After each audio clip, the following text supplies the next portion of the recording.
લોકસભાની ચૂંટણી પહેલા ભાજપે કોંગ્રેસના ઉત્તર ગુજરાતના ગઢના કાંગરા ખેરવી નાખ્યા છે. ડોક્ટર સીજે ચાવડા સહિતના કોંગ્રેસના નેતાઓએ કર્યા કેસરિયા. લોકસભાની ચૂંટણી પહેલા ભાજપે ઓપરેશન લોટસ પૂરજોશમાં શરૂ કરી દીધું છે. ભાજપમાં જાણે ભરતીની મોસમ પૂરબહારમાં ખીલી હોય તેવું લાગી રહ્યું છે.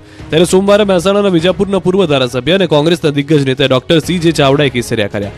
વિજાપુર બેઠક પર ભાજપને જીતવા માટે પાણી બતાવનાર સીજે ચાવડાએ કોંગ્રેસ પદેથી રાજીનામું આપી ભાજપનો કેસ ધારણ કરી લીધો છે.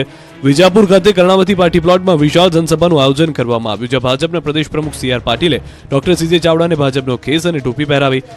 સીજે ચાવડાના સમર્થકોએ ભાજપમાં પ્રવેશ કર્યો. સીજે ચાવડાની સાથે જિલ્લા અને તાલુકાના પણ નેતાઓ પંજાને રામ રામ કહી અને ભાજપમાં સામેલ થઈ ગયા. વિજાપુર વિધાનસભામાં કોંગ્રેસના પૂર્વ ઉમેદવાર નાથાલાલ પટેલ ભાજપમાં જોડાયા. સાથે જ કોંગ્રેસ પ્રદેશ મહામંત્રી વિજય પટેલ, મહેસાણા જિલ્લા પંચાયતમાં વિરોધ પક્ષના નેતા હર્ષદ પટેલ, પૂર્વ જિલ્લા પંચાયત સભ્ય વિનોદ પટેલ, વિજાપુરના પૂર્વ તાલુકા પ્રમુખ ચંદનજી ઠાકોર, કોંગ્રેસ તાલુકા સમિતિના પ્રમુખ દિનેશજી ચૌહાણ, કોંગ્રેસ આગેવાન વિનોદ પટેલ સહિતના દિગ્ગજ નેતાઓ ભાજપમાં જોડાયા. કોંગ્રેસના સંકટમોચક કહેવાતા સીજે ચાવડાએ 19મી જાન્યુઆરીએ કોંગ્રેસમાંથી રાજીનામું આપ્યું હતું. પૂર્વ ગૃહમંત્રી વિપુલ ચૌધરી ભાજપના કાર્યક્રમમાં જોવા મળ્યા. લાંબા સમય બાદ વિપુલ ચૌધરી ભાજપના જાહેર કાર્યક્રમમાં જોવા મળ્યા. આ બાજુ કોંગ્રેસમાંથી નાથાલાલ પટેલે રાજીનામું આપ્યું. કોંગ્રેસ પર પ્રહાર કરતા કહ્યું કે હાલ કોંગ્રેસ દેશમાં ઘસાઈ રહી છે, કોંગ્રેસમાં રહીને કામ ન થઈ શકે.